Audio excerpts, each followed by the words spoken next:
કારણ કે રોજ 1.5 લાખ જાય છે પૃથ્વી પરથી, એમાં એકવાર નંબર તો આવી જવાનો છે ને, હા કે ના?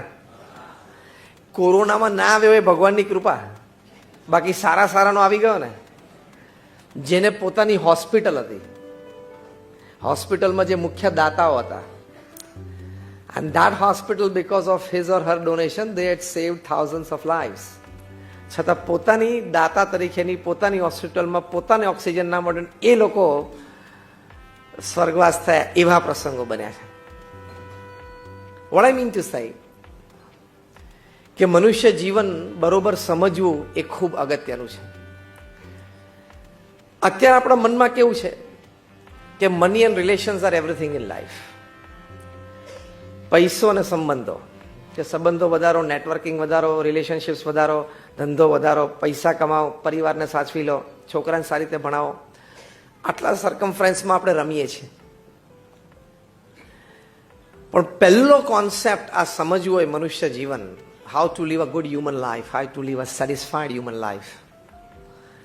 તો પહેલો કોન્સેપ્ટ એ સમજો કે money is not everything in life. પૈસો બધી વસ્તુ નથી. અમે BAPS ના સંતો છીએ. We don't touch money, we don't keep money, we don't have money. અમારી પાસે પૈસા નથી, અમારી પાસે બેંક એકાઉન્ટ નથી. હું 25 વર્ષથી નેશનલ ઇન્ટરનેશનલ કોન્ફરન્સીસમાં બોલું છું. કોઈની પાસેથી મેં ₹1 પણ ચાર્જ નથી કર્યો. આજે પણ હું એબ્સોલ્યુટલી FOC જ આવ્યો છું. જે તમારા ઓર્ગેનાઇઝર્સ અહીંયા બેઠા છે એમને ખબર હશે. I have not charged એક single pen. This is my selfless social service to society. એક નિસ્વાર્થ સેવા છે. સારા વિચારો આપવા, સારા અભિગમો, એટીટ્યુડ્સ શીખવાડવા, સારું વર્તણૂક માટે પ્રેરણા આપી. તો money is not everything in life. તમારી પાસે બેંક એકાઉન્ટ છે, તમારી પાસે ઘર છે, તમારી પાસે ગાડી છે, એમાંનું એક પણ વસ્તુ મારી પાસે નથી. તો મારા ચહેરા ઉપર તમારા કરતા લેશ માત્ર પણ ઓછો આનંદ છે. હું 30 વર્ષથી આ જ કપડાં પહેરું છું, ને આ જ સ્ટાઇલથી ને આ જ રંગના પહેરું છું, અને તમે રોજ કપડાં બદલો છો. તો તમારા ચહેરા કરતાં મારા ચહેરા ઉપર થોડો કંઈ ઓછો આનંદ છે. આજે સવારે હું બરોડાથી સ્ટાર્ટ થયો, હું અમદાવાદ ગયો. અમદાવાદમાં અમદાવાદ મેનેજમેન્ટ એસોસિએશનમાં અમદાવાદ યુથ ડાયલોગ, યંગસ્ટર્સ હતા more than 500. We had a wonderful session there in the morning. ત્યાંથી પછી એરપોર્ટ જઈને અહીંયા આવ્યા. હવે અહીંયા ફંક્શન પતાવીને કાલ sir early morning back to Baroda. We are starting a BAPS academy for training youths for UPSC public services. એનું inauguration છે કલેક્ટર કમિશનર 10 વાગે. એ 10 વાગે છે. પછી 11 વાગે ayurvedic Kerala is a big institute, they are opening in Gujarat. એનું એક ઇનોગ્રેશન છે 400 ડોક્ટર્સનું, that I'll attend at 11 AM. Then I will travel to Bharuch. બપોરે 2:15 વાગે એક ટોક છે. તમે માનો છો કે મની ઇઝ એવરીથિંગ, પણ બહુ શાંતિથી આજે રાત્રે ઘરે જઈને એક લિસ્ટ બનાવો તમે. Things that money can buy and you are happy. અને બીજું list, things that money can not buy still you need it to become happy. 2 list બનાવો. હું તમને હિન્ટ આપું. પૈસાથી જે વસ્તુ ખરીદાય છે, જો ચીजें आप पैसे से खरीद सकते हो, उसकी एक कॉलम. उसमें क्या आएगा? गाड़ी आएगी, फ्लैट आएगा, जो आपको सुखी होने के लिए चाहिए. I agree. Things that money can not buy and you need it to become happy. જે વસ્તુ પૈસાથી નથી ખરીદાતી અને તમારે જોઈએ જ છે સુખી થવા માટે. એક પારિવારિક જીવન, પ્રેમ, પ્રામાણિકતા, મિત્રભાવ, કેર, કન્સર્ન, કન્સિડરેશન, હેલ્પ. આ બધી વસ્તુ પૈસાથી નથી મળતી, ખબર છે ને? છતાં આપણે જોઈએ છે હૂંફ માટે, મનુષ્ય જીવન માટે. યસ ઓર નો? તો એ 2 કોલમ બનાવશો ને તો તમને ખ્યાલ આવશે કે જો ચીजें पैसे से खरीदा जा सकती है उसका लिस्ट बहुत छोटा रहेगा, और जो चीजें आप पैसे से नहीं खरीद सकते हो लेकिन आपको चाहिए सुखी होने के लिए, वो लिस्ट आपका लंबा बनेगा. देखना. તેનો મતલબ શું થયો? આપણે સારી રીતે વ્યવહાર કરીને ધન ઉપાર્જનની પ્રવૃત્તિ અવશ્ય કરવી, કારણ કે આપણે 2025 સુધીમાં દેશને $5 ટ્રિલિયન ઇકોનોમી પણ બનાવવી છે. 2047 સુધીમાં આપણા માનનીય પ્રધાનમંત્રીજીએ વાત કરી એ પ્રમાણે આપણે વિકસિત દેશ પણ બનાવવો છે. એટલે એવરીબડી હેઝ ટુ વર્ક. હું તમને કામ ન કરો ને પૈસા ન કમાવ નથી, ખૂબ કામ કરો, ખૂબ પૈસા કમાવો એની ના નથી, પણ સર્ટન અન્ડરસ્ટેન્ડિંગ્સ તમે ક્લિયર રાખજો. નહીં તો વરી, ટેન્શન, સ્ટ્રેસ અને પ્રેશરમાંથી તમે જિંદગીમાં બહાર નહીં નીકળી શકો.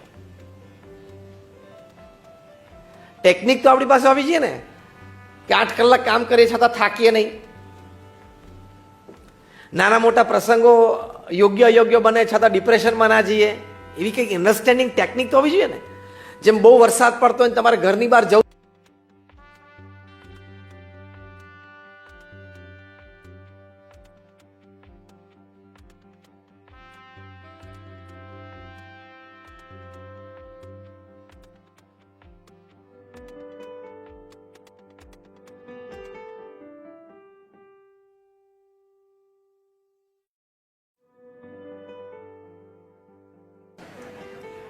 જે ટ્રેડિશનલ મેથડથી બાપ દાદાઓ કરતા, પણ પ્રોટેક્શન ગિયર છે. એમ તમારું ઇમોશનલ પ્રોટેક્શન ગિયર જોઈએ ને, કે જીવનમાં એક શોક આવ્યો તો તમારી પાસે શોક એબ્ઝોર્બિંગ કેપેસિટી તો જોઈએ કે નહીં. જીવનમાં પ્રોજેક્ટમાં ફેલિયર આવ્યો તો ડિપ્રેશન એબ્ઝોર્બન્ટ એક આઇટમ તો જોઈએ કે નહીં. તમે બધા ઇલેક્ટ્રિક વાળા છો એટલે તમને ખબર પડશે, પાઇપ ફિટિંગ વાળા છે ખબર પડશે. ટૂંકમાં ટ્રીપ થઈ જવું પડે તરત જ, શોક લાગવો જોઈએ નહીં.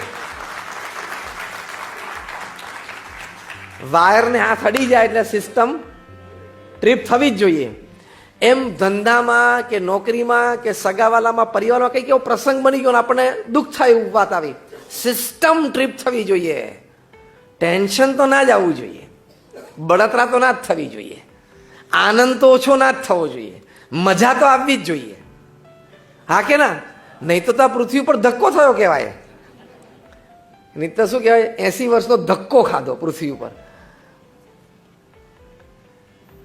You need a system in place. एक सिस्टम चाहिए आपको कि आपको हर तरह से कोई भी संजोग में, कोई भी परिस्थिति में आपको रक्षण दे, प्रोटेक्शन.